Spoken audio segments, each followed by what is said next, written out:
Hello, a very good afternoon and warm welcome to NTV Sport. Today we are counting down to the end of 2024, and like we promised you, we have decided to change the format of the show a little bit. This time round, we are doing a year in review for the different sports disciplines. We'll be talking rugby, basketball, football, cricket, and netball, but also having some profiles in there of some of the athletes that have really stood out, and so we should understand why they've done it this long a bit more. So on today's episode though, we'll be talking matters football and what they achieved or what didn't achieve in the year 2024. My guest is set, so welcome. Let's do this. They believe that's what they see. It's always important when the team qualifies. And I think this campaign saved the nerves, because we have usually been the kind of people who buy calculators to make sure we do the mathematics. But this time we qualified with 2 games to spare, and by doing the basics, beat those that push, do the basics against the strong points. And that's exactly what we did. Beating South Sudan, Congo, Brazzaville, home and away. That's what got us there. People are saying they were weak opposition, but you play with practice. And remember, in the earlier campaign, we lost to South Sudan, so this was much of good. Yeah. The other issue is that also the team is undergoing a transition now. The proper transition started good. Before it wasn't a transition. It wasn't really clear, but now you can see the way he's gone about the job. He's giving opportunities to the local players, the young players, whoever is playing, those who are not playing, whatever they are, he's not giving them a chance. So you see, we have a young squad building towards 2027. So it gives you impetus, because you have a glimpse of what can happen in 2 years if you stay seated. So qualifying with 2 games to spare, for me, is just Jiba, in the year 2024, SC Villa winning the Uganda Premier League title. I'll be honest and tell you guys what I told Jiba before we went on air, that I don't like a champion who immediately after winning starts to show signs that I don't think I'm ready to defend this title, which is what SC Villa did. Won their 17th championship.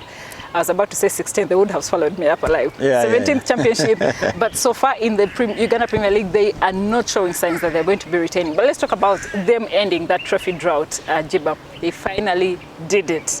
The head coach, Dusan Stojanovic, we've got to give him the flowers for the quick success he brought to the club. He really did well, because they did not only win the league, but they were the best team. They were playing really well. They were organized. Many of them were young boys, young players who they hadn't seen before. But they were quickly able to be galvanized, play wonderful football, but at the same time, they were getting the results. In the beginning, nobody still expected them. I spoke to the Villa hierarchy.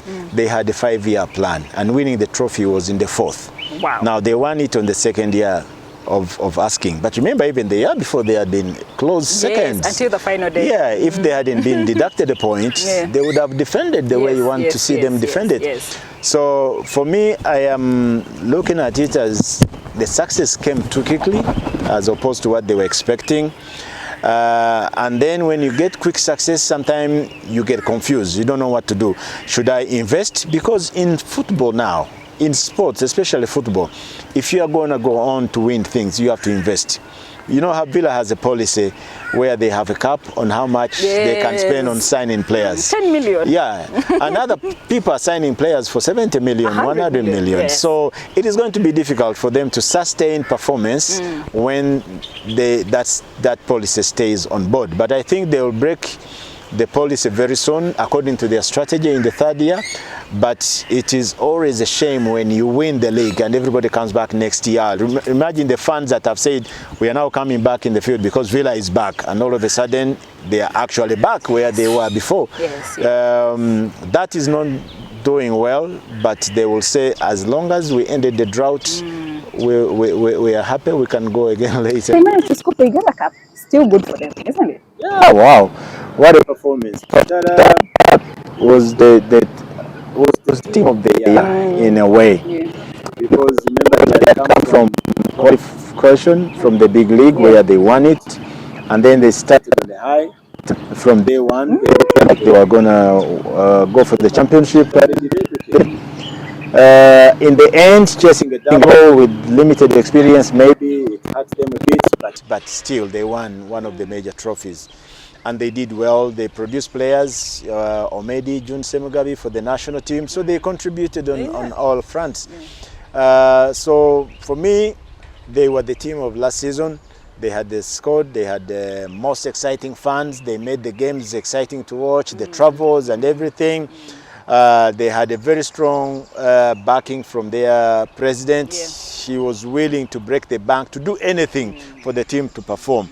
And the welfare of the players was very good, which is very important here in Uganda.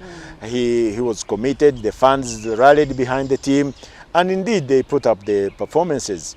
But towards the end of this year, especially in the league, the start of this season, the performances started to not look good. The same like Villa.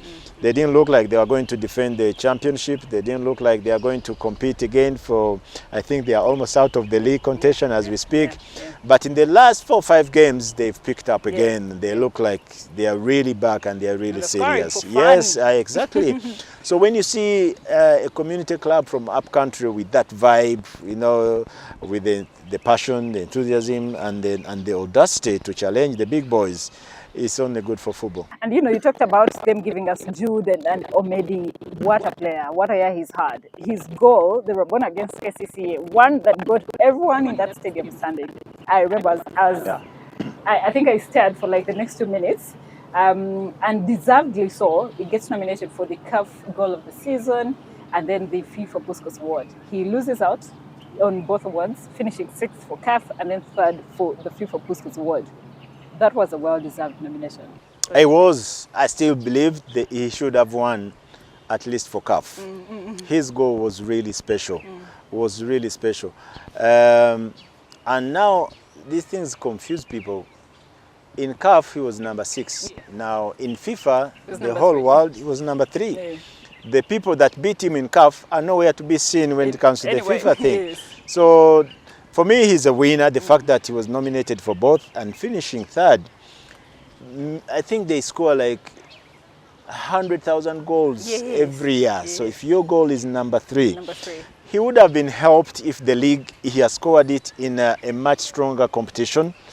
And also, I think the production also, you know, when they are looking at things, all different things, they contribute. Yes. The angles were only 2. The production had issues, and also it was the MTN Super 8. It's not in the league, it's not in Africa.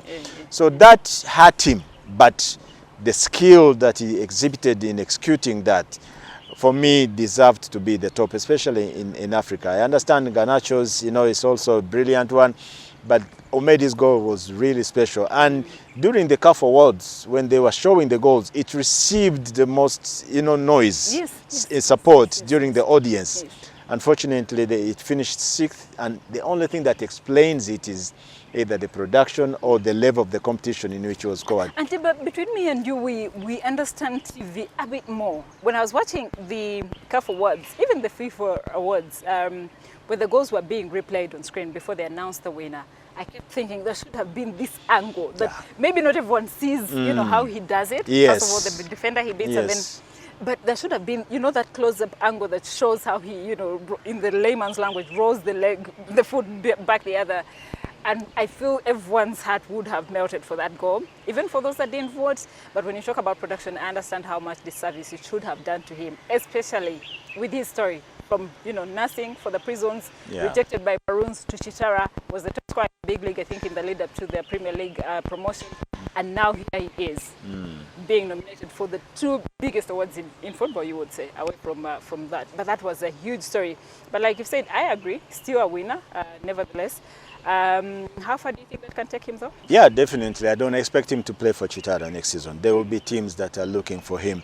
Remember, apart from that wonderful goal, he's been scoring for Cranes and he scored another good goal against South Africa. He scored also against South Sudan. So his name is out there. That should give him an opportunity for a club outside Uganda. I'm sure now he has options. He just has to choose, and he should choose rightly. In the league, unfortunately, he's been suffering a drought because he hasn't scored a single goal so far. But he has the quality. He knows how to be resilient. This is a guy that is a prison warder. This is a nurse. This is somebody that has been told you're not good enough before, and he has disproved everybody. So he will come back stronger, but at least he got Uganda being talked about on an international scene by two important football organizations like FIFA and CAF through his nomination. So we can only hope and pray that he continues on that trend because he has given us some joy. That goal, I'm a KCC fan, but I loved it and I enjoyed it and I was happy that he had scored it. Later I remembered, oh, it's against KCC, but when you looked at it, like you, everybody was in disbelief. Many people were saying, no, he did not do a Rabona. No, until we had to wait for TV and actually, so he did it. And he was perfectly executed. And him talking about saying he practices that a lot. He does that. To practice something and you finally do it. I've seen him many times during matches. Almost in every game he does that. But mostly he does it when he's crossing. And that's his thing. He has mastered it.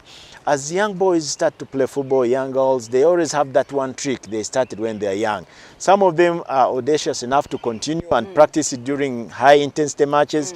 Others have fear. Others, they fear the coaches. When you try something and doesn't come off, the coaches in Uganda, oh, they can slap you. Imagine doing that and Balangu is your coach. You really had to name.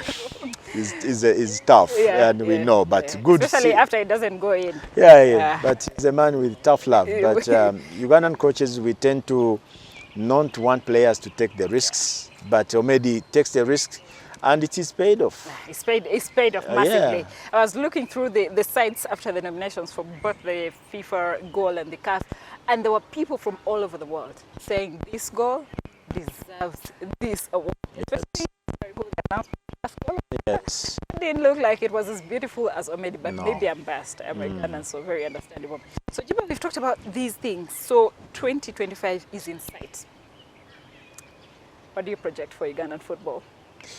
Of course, we will be back here if God gives us a life, and we'll be talking about AFCON because it's in December, remember. And that is going to be the highlight. Everything now is going to be built towards AFCON. Preparing a strong squad.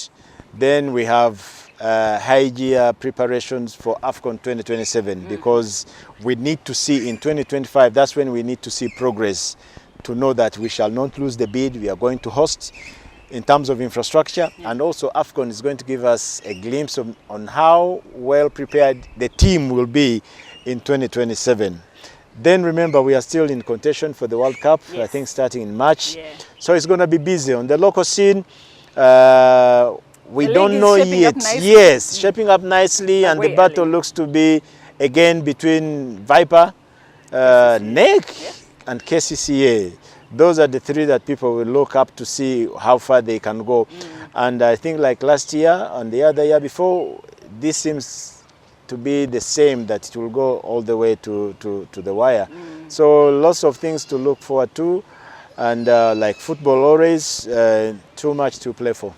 Thank you, Jiba, for making the time. Always a pleasure to have a discussion with you about Ugandan football and football in general, because I feel like you one of those really passionate people. When you speak about football, sometimes I feel your pain if things are not going if things are not going the football way, but understandable where that comes from.